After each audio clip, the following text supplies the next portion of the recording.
Good morning ആയിരുന്നു. കഴിഞ്ഞ ക്ലാസ്സിൽ നമ്മൾ ടോട്ടൽ ഇൻറ്റേർണൽ റിഫ്ലക്ഷനെ കുറിച്ച് പഠിച്ചു, ക്രിട്ടിക്കൽ ആംഗിളിനെ കുറിച്ചൊക്കെ പഠിച്ചു.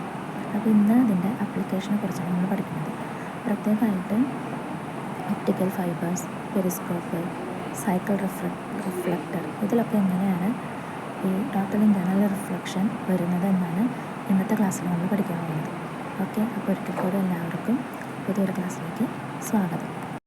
ടോട്ടൽ ഇൻറ്റേർണൽ റിഫ്ലക്ഷൻ എന്താണ് എന്നുള്ളതിൻ്റെ ഡെഫിനേഷനാണ് ഈ പറഞ്ഞിട്ടുള്ളത്.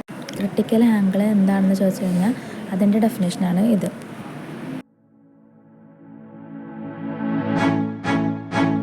A very strong laser and a glass prism. Turning off the light, we see the ray totally internally reflect at our two glass-to-air interfaces.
Class മനസ്സിലായെന്ന് വിചാരിക്കുന്നു.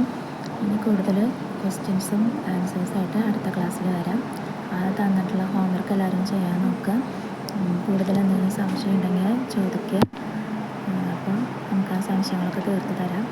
മെയിനായിട്ട് ഈ ആപ്ലിക്കേഷനാണ് പഠിക്കുന്നത്. ഒപ്റ്റിക്കൽ ഫൈബറിൻ്റെ വേറൊരു ആപ്ലിക്കേഷനാണ് മെഡിക്കൽ ഫീൽഡിൽ ഉപയോഗിക്കുക എന്നുള്ളത്. അപ്പോൾ അതിനെക്കുറിച്ചിട്ടുള്ള വീഡിയോസ് നാളെ പറ്റുവാണെങ്കിൽ കണ്ടിട്ട് വരിക. അപ്പോൾ നമുക്ക് അടുത്ത ദിവസം ക്ലാസ് വരുമ്പോൾ അതിനെക്കുറിച്ച് ചർച്ച ചെയ്യാം കേട്ടോ. അപ്പോൾ ഓക്കെ, ശരി, ബൈ.